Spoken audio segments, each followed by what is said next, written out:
Welcome back, everybody, to season 6, episode 1, guys. So this is the new season here, and I'm pretty excited. Honestly, there's a lot of new changes that we can definitely explore here in this coming up season. To start this game out, though, we have USC versus Pasadena, so it's pretty much a rematch of the Natty. And in the media, there's been a lot of people saying that, Pasadena could get worse. And one big thing is that the offense did look a little bit worse in practice in this offseason. And with that missed throw, I decided to just pull the quarterback. And this freshman, Mike Chun, kind of impressed me in the offseason. Didn't do enough to get the starting job to start this game out. But I think something told me in the back of my head that this is going to be the guy.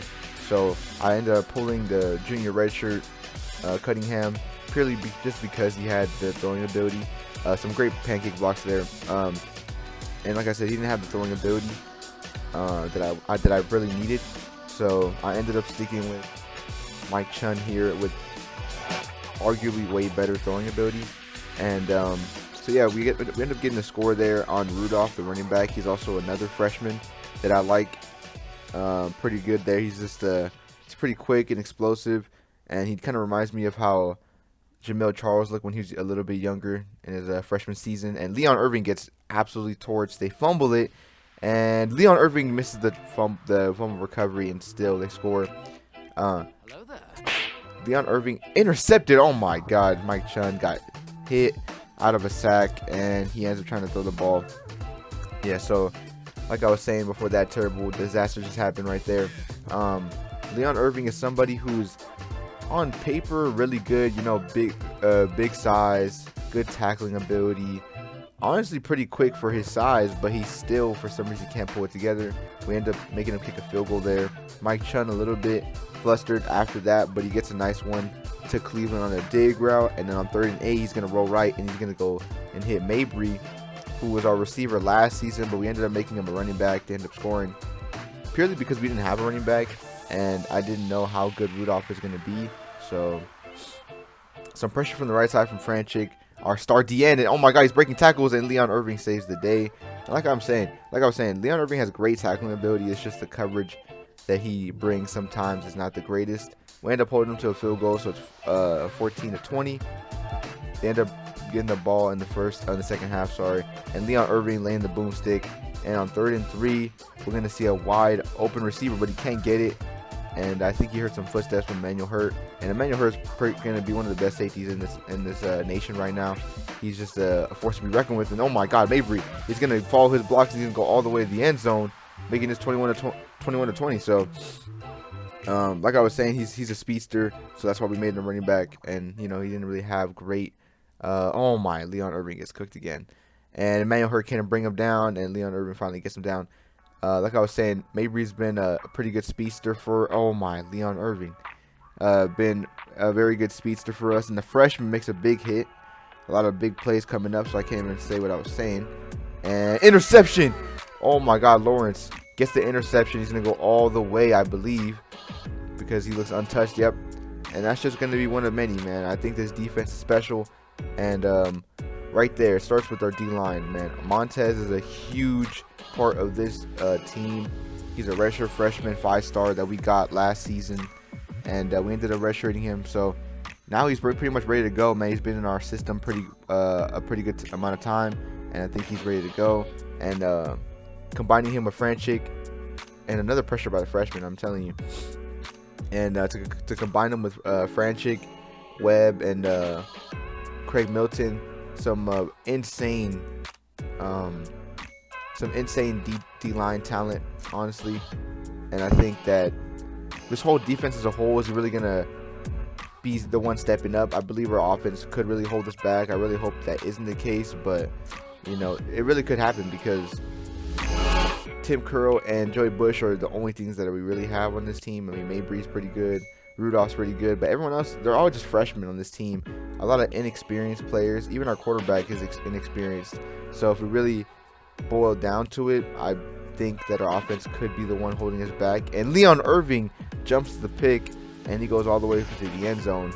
So 2 touchdowns in this game for the defense. And like I was saying, this defense is honestly probably one of the best we've ever seen in the nation, in history probably, and for sure the best Pasadena defense we've had. But it doesn't really matter if we can't really get the points on the board. I mean, 2 scores of this 42 score is by the defense, and that's not really something that is the most welcoming when you're trying to lead an offense. And a huge run by the freshman. I was saying, Rudolph, he's been pretty good following these blocks, and he gets another nice run. But as I was saying though, this offense is not really convincing so far, and I really hope that this is not something that's gonna hold us back in the future. I mean, Mike Chun is a huge like prospect. Like, he's gonna be great for this team, but right now I think he's just too young, too green. But he's probably the best one we have, so we're gonna have to just throw him out there willy-nilly and just hope that he can get it done. But nonetheless, we get the win over USC, so we go 1-0, and we have Oregon against South Dakota now. So we're gonna see what this quarterback can do in the pocket. He tries to roll up, gets hit, and a huge stiff arm by this 29. He's breaking tackles, and that's probably the most hard-fought 5 yards I've ever seen. 2nd and 10 here. We're gonna see a wide open, looks like a seam play, but he kind of bent it inside, finding grass. So a great play by that receiver. And number 8, the quarterback's just gonna roll, see an open grass, Denton York, and I believe, yep, he's gonna get down to the 12. And Denton York sounds pretty familiar. I'm not sure if that was a player that we had. I don't remember, but Denton York sounds pretty familiar to me. But nonetheless, I think he was our quarterback. I think that was our old quarterback from either last season or the season before. But he was for sure a bench player. But I guess he went to Oregon trying to get his career started. But nonetheless, we don't really care because they're probably going to lose to South Dakota anyway. Great run by Kai Stark, and they run a little RPO, but he gets stuffed. So we're going to see Varga, who's made huge strides, throw the touchdown here. But he's made huge strides for his freshman season to now.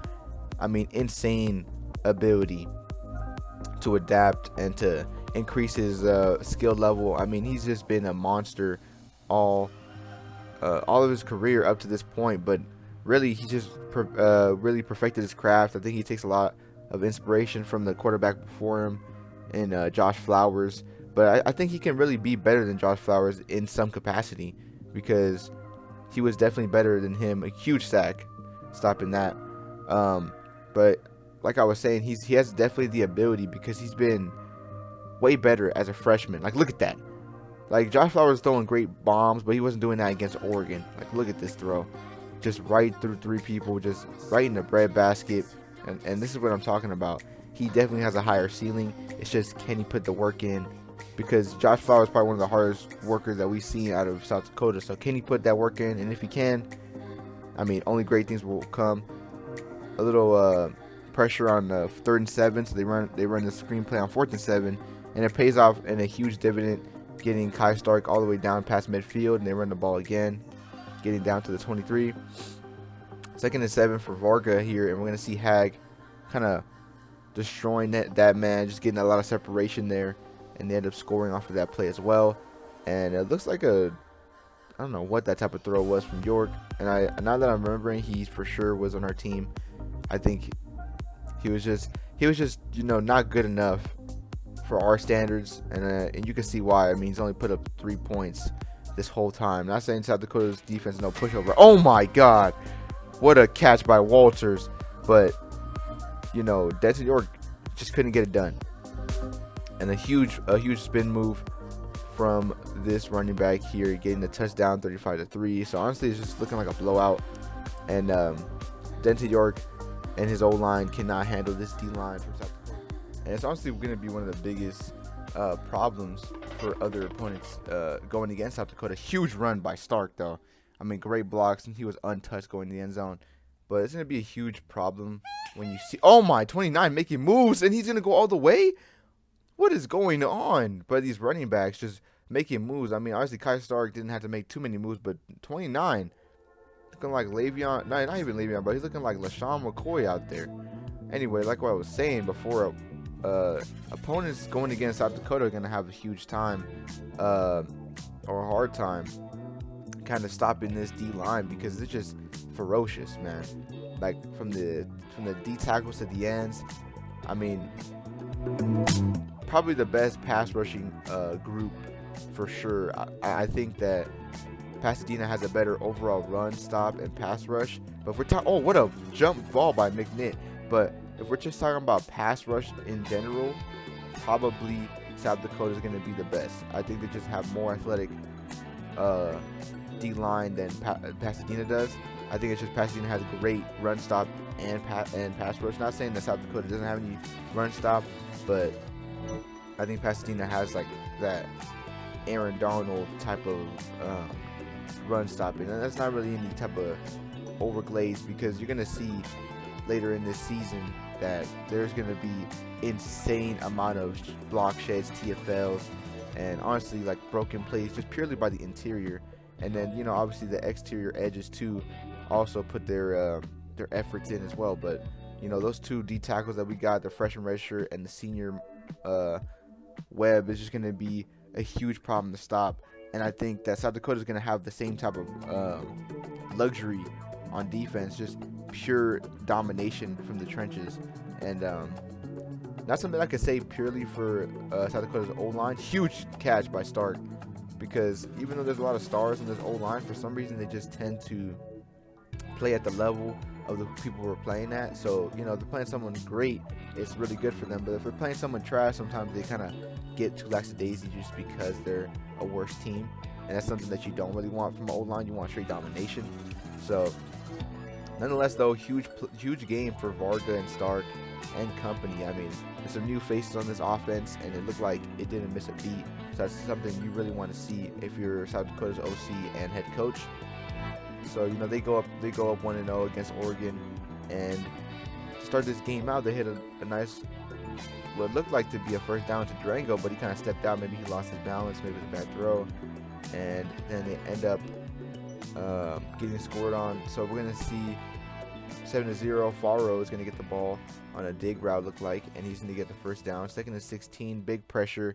4th and 16, we're gonna see Clapp trying to get something here, and he sees a contested ball to Awuzie, can't get it, end up scoring, and Florida State scores as well. So it's 14-7 now, near the half, and we're gonna see Will Clapp, or I said Will Clapp. That's a center from the NFL. We're gonna see Clapp. I don't know his first name. He's gonna throw a nice contested ball though, huge zip throw, getting the first down. We're gonna see Durango, who's gonna be the heart and soul of this team, really take over here, and he's honestly probably going to be a Heisman candidate as well, if I could imagine it. Like him, Kai Stark, and Joey Bush probably going to be the head runners for finalists this season. I did hear a lot of offseason chatter about Joey Bush potentially trying to run for Heisman, but we're going to see, because Durango is for sure going to be a problem, and Aviles, a huge play to get such separation. He's going to go untouched, and a huge throw by Varga just to keep it in stride there. So they end up making the score 21-17, and it looks like Baylor's 1-0 from the week 0 game. And a huge catch by the receiver, man. And something about this team, they like to have these contested catches, and Clapp kind of got a little too excited, ended up throwing a pick 6 here. Now it's 24-21. Sorry, read that backwards. And Durango, another huge run. And it looks like they're going to go back to him. No, they're not going to be play action. Try to fool the defense. Defense was not fooled. Looking very, very technical here. They end up getting another pressure, so it's 3rd and 24. And they end up throwing a deep ball to Awuzie again. Can't get it. So we're going to see 4th and 24 here for Clapp. And another jump ball to Awuzie. Look like PI kind of, but they're going to let it off. And Aviles from the earlier touchdown getting his first down after the stop from the defense. And the lineman is turning around. I don't know. Get him off the field. That dude is lost, bro. He's over here doing the cha-cha. He's doing the freaking salsa. He needs to be blocking, or he needs to go to a freaking Taco Bell and find a job, man, because that's not what we do around here. And we're going to see Favre get the ball after Durango gets out, and then Durango comes right back in after seeing that BS, and they end up scoring. So it's 28-24, a huge comeback win, and they end up stopping them. So this is probably going to be the last drive of the game with 10 seconds left, and it is. Huge game by Jabari Clapp, that's his name. 438, 64 completion rating, and it's 8 touchdowns, or 6 touchdowns, let's see. Honestly, huge game for Florida State, man. I think Florida State's had a lot of troubles throughout this whole series, and I think that this could definitely be a turning point in this season, or in their careers for Florida State's coach, and very excited to see what they can do from here. But nonetheless, they've been having steady progress in the offseason. We've seen them, with their coach. They've been really preaching about changing the culture, and I think that Florida State could really change their culture here. And someone who had a really fast culture change was San Jose Tech. I mean, just a couple seasons ago, even though it was a dot by the Florida quarterback, just a few seasons ago, San Jose Tech didn't really have this level of success, but then within 2 to 3 seasons, they've been highly successful. Yeah, they haven't gone to the Natty per se, but they've been going against juggernauts from Pasadena and South Dakota, and even toppled South Dakota to kick them out of the playoffs just a season ago. So I definitely believe, or just 2 seasons ago, maybe, I forgot what it was, but this is not a team to be reckoned with. I mean, you got to make sure that you game plan for this team. I think that they could be a sleeper team. Kohu, one of the rising stars on the defensive front there as a linebacker. He's just very dynamic and explosive. He's always going to get in your backfield. And I'm really excited to see if Little can really take it to the next level here against, all their opponents. Because Little, last season, he's been great. A high developing player with a very good IQ for football, but he couldn't really take it to the next level. So we're going to see if this season he can really become that upper echelon of quarterbacks in college football, or he's just going to be a above average quarterback for his entire career.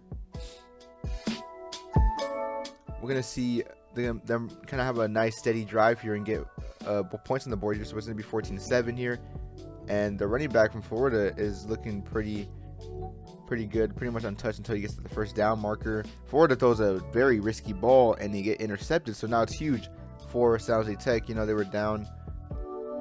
Well, they weren't down a possession, but they could have used that type of turnover. So now puts them in perfect position. Little pulls the ball himself, and he's gonna take it all the way down to the goal line, hand the ball off. No, he wants it himself. I like him calling his own number there, kind of getting a little bit more physical. When quarterbacks call their own number like that, it definitely creates a culture where everyone around them respects them more, because it's not like they're an untouchable, pretty little object. They're someone that's ready to get into the grit. Although he does throw an interception here, I think anybody on the offense likes when their quarterback really puts themselves on the line as well.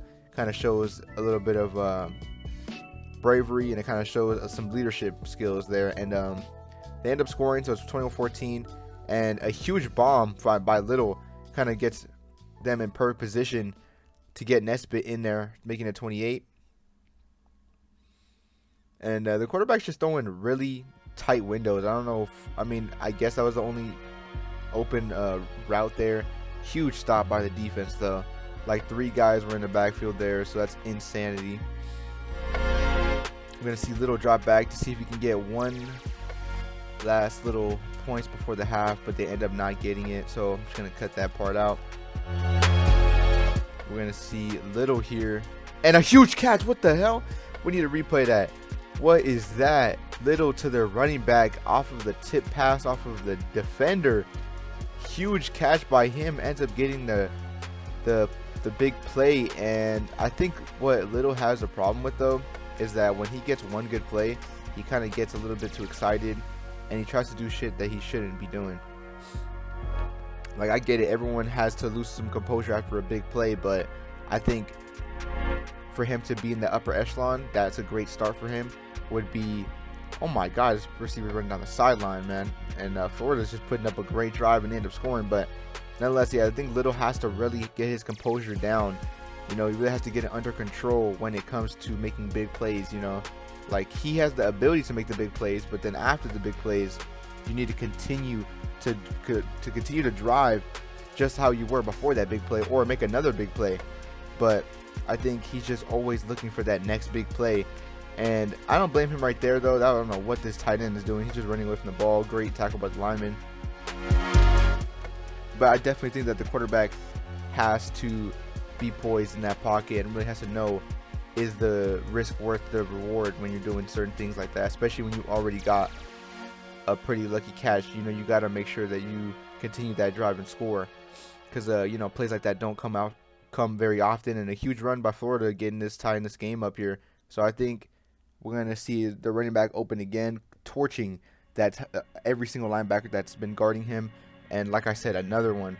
So 39 in the film room is going to be pretty bad, man. 39. Florida's defensive coordinator is going to be ripping his ass a new one, because he's just always getting cooked by their running back and end up scoring to the tight end. So it's 35-28. They like a lot of these RPO games for Florida here, and it's kind of working.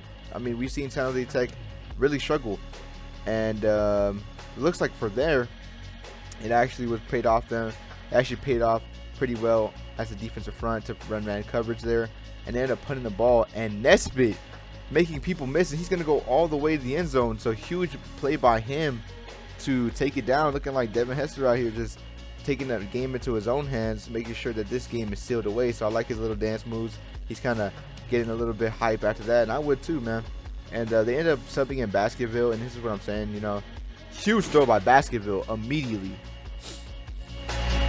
Yeah, so we're going to see this once again. I mean, he's got pressure in his face, gets absolutely killed, but a beautiful ball. And this is kind of what you need out of a quarterback. You know, you're going to need some of these and not some of those. I think maybe it's San Jose Tech's quarterback coach. Maybe it's that. You know, maybe they teach him once you make a big play, you try to make another one. But back-to-back interceptions for Baskerville. I thought this was going to be the change that they needed.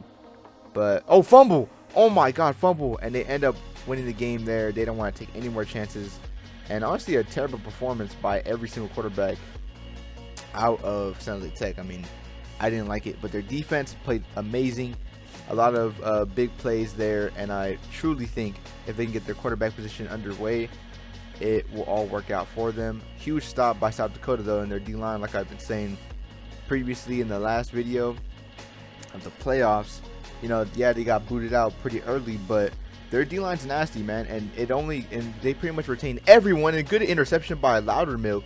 And they pretty much retained every single person on this D-line. So it's going to be a scary season for everyone else involved, because, I mean, look at, they're just tearing apart LSU, number 9 ranked.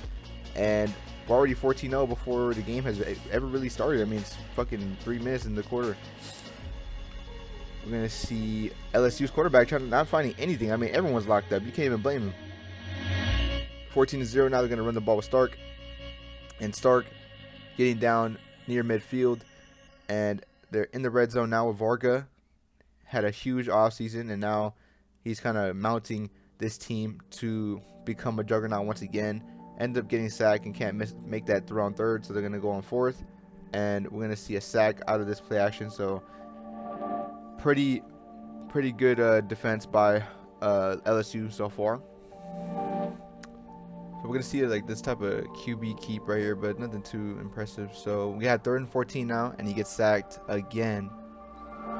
That's going to be 5 sacks on the game for South Dakota here. An easy RPO touchdown, so it's 21-0. LSU senses the pressure here, so that lineman, he blocked 2 people. What the hell? They run a screenplay.